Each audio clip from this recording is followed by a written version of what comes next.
Hi, it's Megan. I'm a professional writer and writing coach, and I am reacting to lyrics from 2 of Adele's songs today.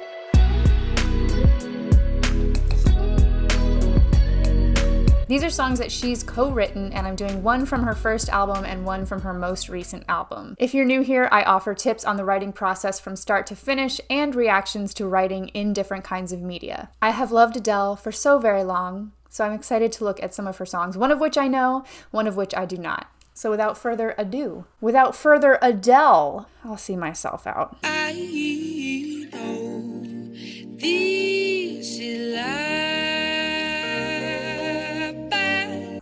Okay, before I get too far into this song, so good. I've made up my mind, don't need to think it over. If I'm wrong, I am right, don't need to look no further. So this is a great example of an approximate rhyme. So in poetry, a lot of times we think about poetry as it has to rhyme and it has to be a perfect rhyme, but you'd find a lot of modern poetry doesn't rhyme. You get approximate rhymes a lot of the time, which are words that sound similar, like they almost rhyme, but not quite. They rhyme approximately. It's not a perfect rhyme. So here we get that with don't need to think it over, don't need to look no further. When you say them separately, they don't sound like they rhyme at all, but let's listen again and we'll hear how they work well together. Don't need to think it over, don't need to look no further. The sounds match. We even get it with made up my mind. If I'm wrong, I am right. So we're getting similar vowel sounds, which is usually the bare minimum you need for an approximate rhyme, is a similar vowel pattern in the word. So if you're interested in writing poetry, first of all, know that your lines don't all have to rhyme. And second of all, know that you can look for approximate rhymes. And as long as the rhythm and the sound is pretty similar, then it'll work. So let's talk about what she's saying now.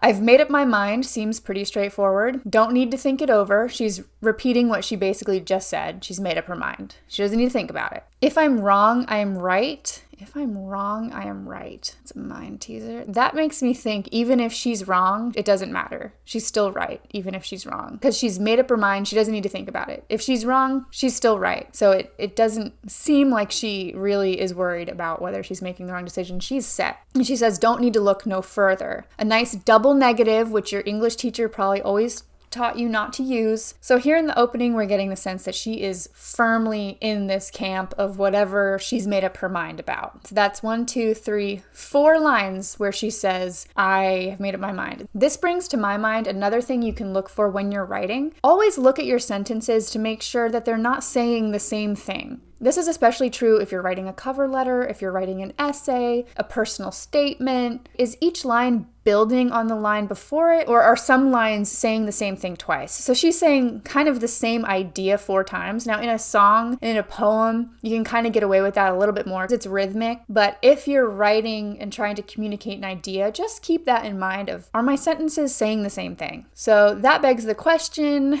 what has she made up her mind on? This ain't last. I know this is life. I always thought she said, this ain't lost. I thought this is love. That's not what she says. She says, this ain't lust. I know this is love. So there we get the explanation. We get more detail around what she's actually talking about. This is love. This is something deeper. Also, another thing to think about, she says this. This ain't lust. I know this is love. And it's easy to just jump over that because our minds automatically connect that she's talking about a relationship, but she really doesn't say it. She doesn't say this relationship I'm in is love.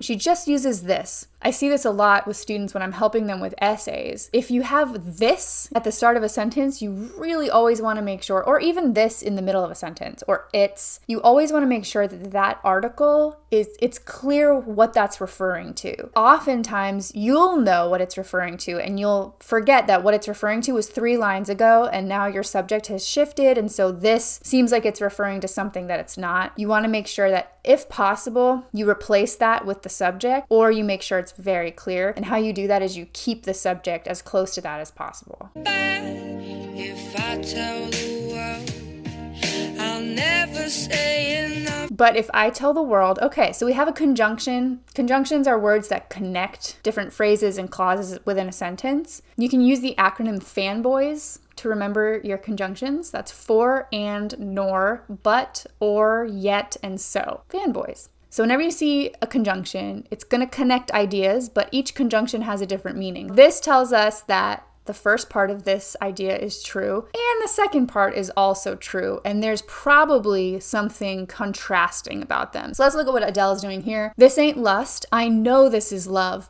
but if I tell the world, I'll never say enough, because it was not said to you, and that's exactly what I need to do. Oh, snap, Adele. So she's saying, I can tell a million people about how much I love you, but if I don't say it to you, it's not going to be enough. And that's probably because she wants his love in return. She says, that's exactly what I need to do.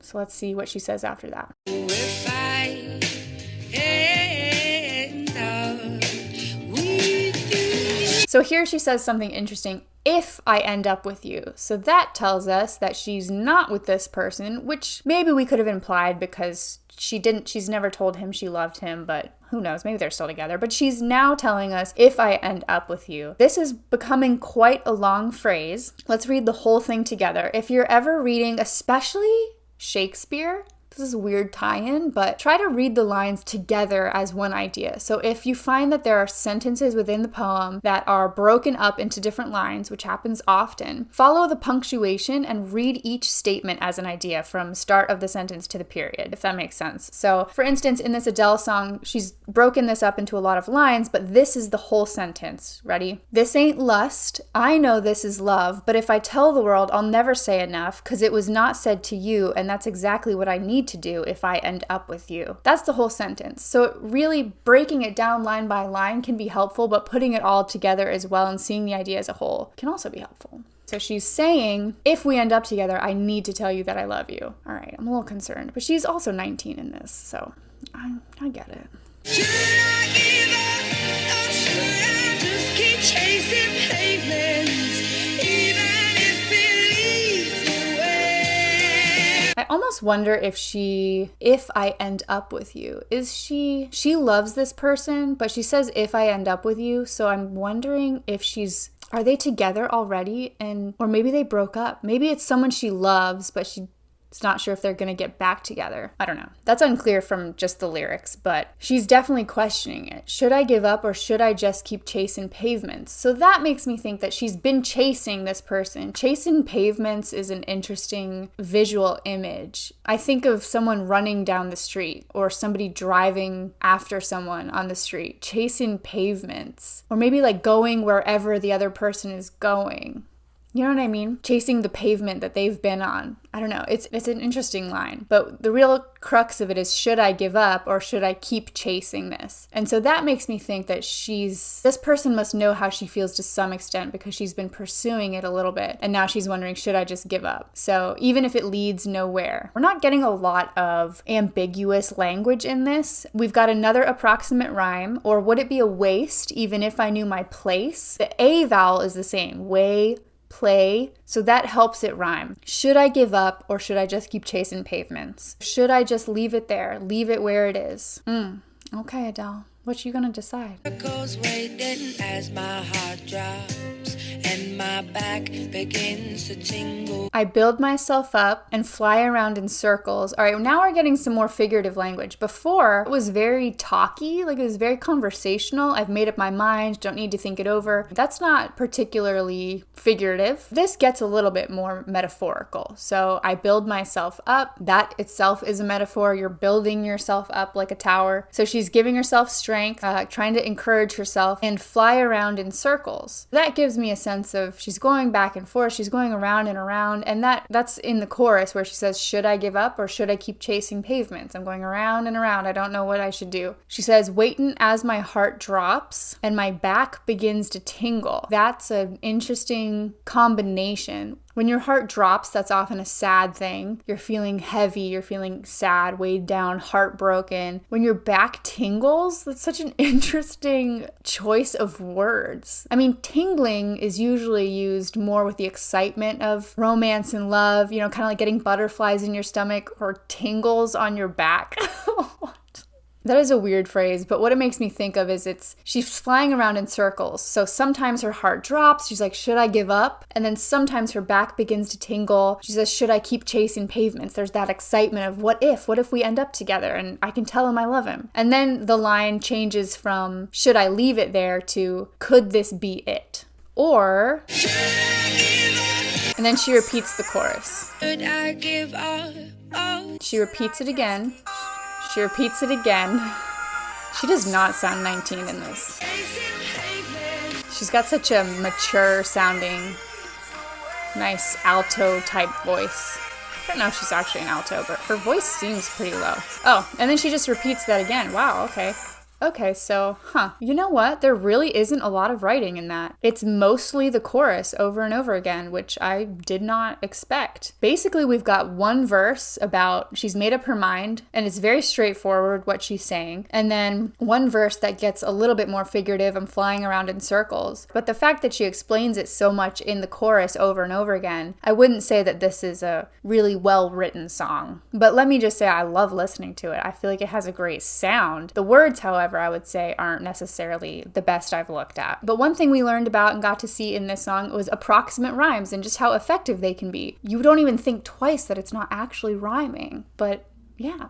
Okay, so that's Chasing Pavements. I'm gonna say, I don't know about that one, but that's all right. There was only one song on her 30 album that she co-wrote, Strangers by Nature. She did not write it with the same co-writer. This song she wrote with Ludwig Göransson. Sorry if I said that wrong. The other one she wrote with E.G. White. I'll be taking flowers to the cemetery of my heart. Okay, so we start off the bat. It is way more figurative than Chasing Pavements was. This one she says, I'll be taking flowers to the cemetery of my heart for all of my lovers in the present and in the dark. So there again, we get her doing an approximate rhyme, heart and dark. You'll notice that they don't actually rhyme, but they have a similar vowel, heart, dark. They even have the R sound too, and that's what helps them work as an approximate rhyme. So it's cool to see that already in this song, that she's still leaning on those approximate rhymes. Nothing wrong with that.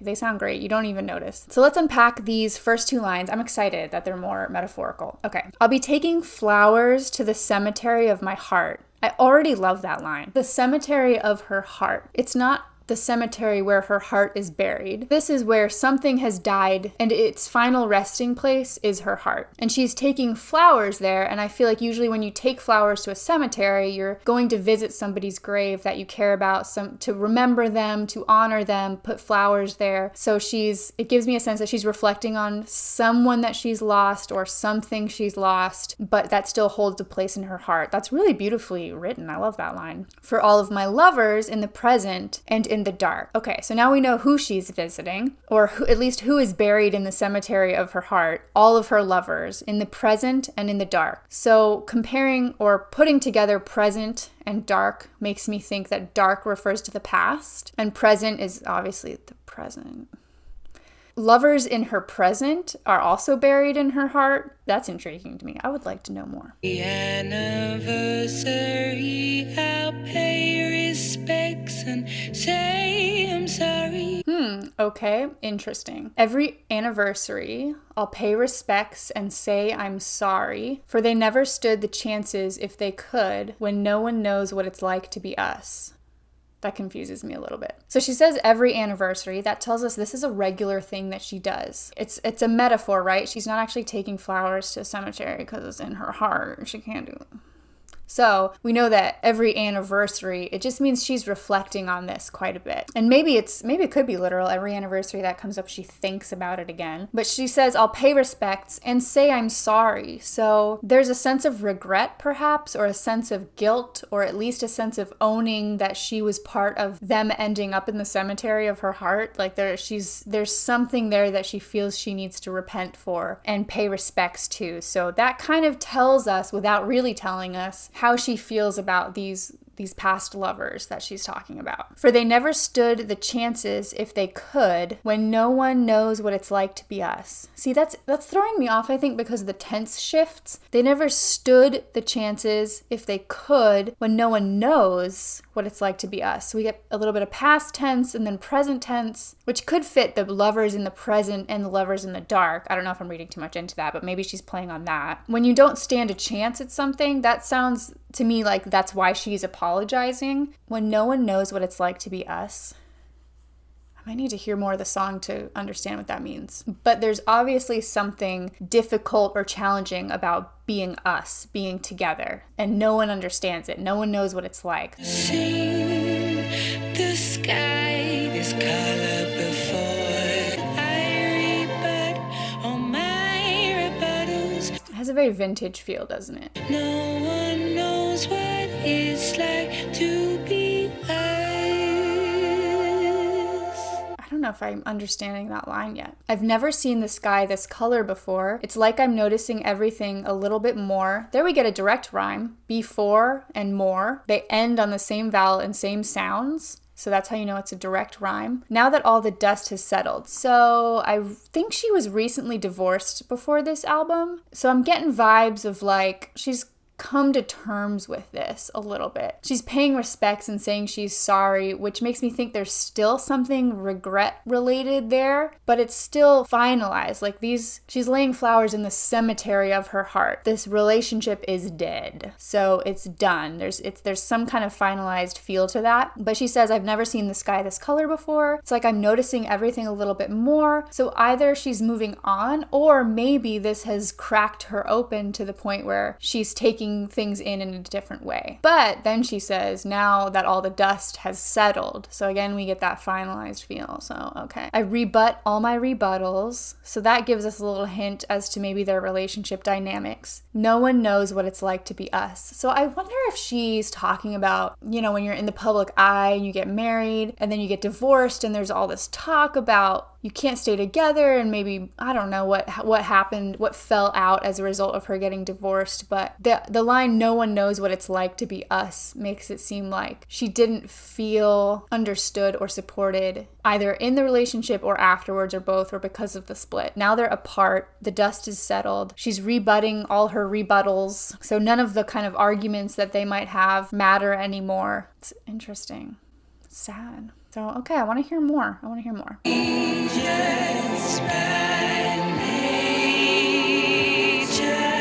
Okay, let's break it down. Strangers. So the idea of strangers is that you don't really know each other, or you don't know each other, period. But she's talking about someone that she used to be with. So that's a significant way to describe someone who I'm assuming was once your partner, and maybe it was her husband, if that's who she's referring to. Nature can mean, obviously, nature.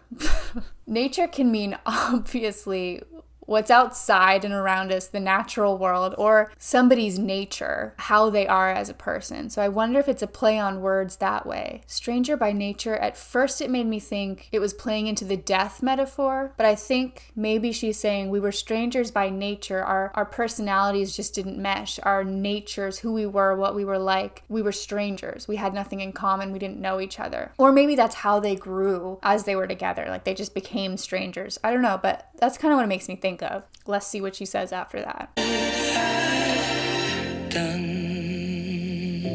Oh, is that the end? Oh. Both of these songs have ended. I'm sorry, she's not finished. Okay. Oh, the last line is interesting. Wow, that ended more abruptly than I thought it would. Will I ever get there? Oh, I hope that someday I'll learn to nurture what I've done. That's an interesting line to me. To nurture what I've done. So obviously there's a split happening here. This person's buried in the cemetery of her heart. I still love that phrase, dang. They're strangers by nature, and she's going there to pay her respects and apologize. So there's still something where she's holding on to whatever she's done. I hope someday I'll learn to nurture what I've done. I mean, my first instinct is to think, nurture what I've done, to just end up being okay with how she was in that relationship, being okay with what she's done. Nurturing it evokes, at least for me, a sense of comfort, warmth, but to nurture what she's done, if you nurture something, you're also helping it grow. So maybe she's got to come to a place where she's okay with the decisions she's made so that she can have peace about it. I don't know. That's what comes to mind for me. And then she sings a melody for a while, just vocalizing. Then she speaks, all right, I'm ready. Pretty fast, too. Listen to that again. All right, then I'm ready. All right, then I'm ready. That's a quick turnaround. Will I ever get there? I hope someday I'll learn. And then she says, all right, then I'm ready. Interesting. Okay. I do not know how I feel about these.